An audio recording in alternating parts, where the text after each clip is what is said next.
দর্শক সকলকে শুভেচ্ছা। আজকের বিষয়টি হলো আমেরিকার ইন্টেলিজেন্স প্রধান অর্থাৎ তুলসী গ্যাবার্ড এখন ভারতে। তিনি ভারত এবং ইন্দো প্যাসিফিক অঞ্চলের যারা গোয়েন্দা সংস্থা এবং ইন্টেলিজেন্স ব্যুরোর যারা প্রধান রয়েছেন, অজিত দোভাল সহ অন্যান্য এশিয়ার কিছু গোয়েন্দা সংস্থার প্রধানদের সাথে বৈঠকে মিলিত হবেন। সেই বৈঠকে এশিয়া সহ ইন্দো প্যাসিফিক এই অঞ্চলের নিরাপত্তা বিষয়ক কিছু আলাপ আলোচনা তারা সারবেন এবং ইতিমধ্যেই একটি বৈঠক অনুষ্ঠিত হয়েছে।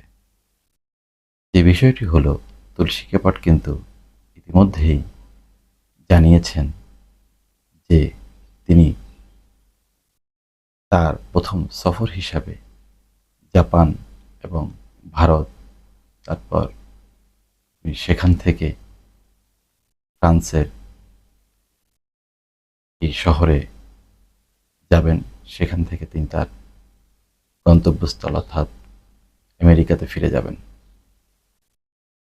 মূল ব্যাপারটি সেটি হলো, এই যে তুলসী গ্যাবার্ডের যে সফর, সেই সফরের পূর্ব প্রস্তুতি হিসাবে আমেরিকান প্রশাসন অর্থাৎ ট্রাম্প প্রশাসন তুলসী গ্যাবার্ডকে ইন্টেলিজেন্স প্রধানের যে দায়িত্ব দিয়েছেন, তিনি সেটি বাস্তবায়ন করার লক্ষ্যে তার এই সফরকে বেগবান করেছেন এবং তিনি এই ইন্দো এশিয়া প্যাসিফিক অঞ্চলে তার প্রথম সফর দিয়ে তিনি প্রমাণ করলেন যে মার্কিন প্রশাসন কতটুকু সিরিয়াস এই ইন্দো এশিয়া প্যাসিফিক অঞ্চলের শান্তি প্রতিষ্ঠায়, অর্থাৎ যেখানে তিনি নরেন্দ্র মোদীকে দায়িত্ব দিয়েছেন এই অঞ্চলের শান্তি প্রতিষ্ঠার লক্ষ্যে কিভাবে কাজ করা যায় এবং তার পরিকল্পনা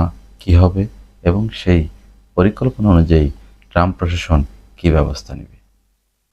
অতএব আমরা দেখব আগামী যে এই ইন্দো এশিয়া প্যাসিফিক অঞ্চলের যে শান্তি প্রক্রিয়া সেটি কিভাবে বাস্তবায়িত হয় এবং সেটি ট্রাম্প প্রশাসনের নির্দেশনায় মোদির হাত ধরেই হবে বলে আমরা আশা ব্যক্ত করতে পারি।